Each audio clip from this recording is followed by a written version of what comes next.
15 November মুক্তি পাচ্ছে ঢালিউডের superstar Shakib খানের প্রথম প্যান ইন্ডিয়া সিনেমা 'দরদ'। সামাজিক যোগাযোগ মাধ্যমে চলছে প্রচারণা। তারই ধারাবাহিকতায় 10 নভেম্বর সোশ্যাল মিডিয়ার থেকে 'দরদ' এর একটি পোস্ট শেয়ার করেছেন পরিচালক অনন্য মামুন।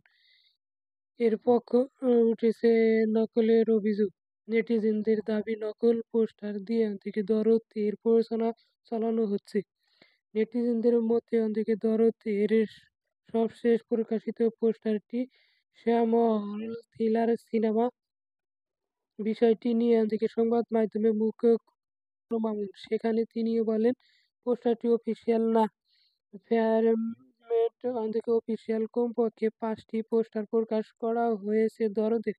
নির্মাতা আরও বলেন, জানা গেছে সাইকো থ্রিলার গল্পের সিনেমা 'দরদ' গত বছর শুরু হয়। এই ছবির দর্শন ধারণের কাজ বাংলা, হিন্দি, তামিল, তেলুগু এই ৬টি ভাষায় মুক্তি পাবে ছবিটি। এতে শাকিবের বিপরীতে আছেন বলিউডের এই সময়ের জনপ্রিয় অভিনেত্রী সোহান চৌহান, সঙ্গে আরও আছেন বাংলাদেশের অভিনেত্রী সাফা মারওয়া।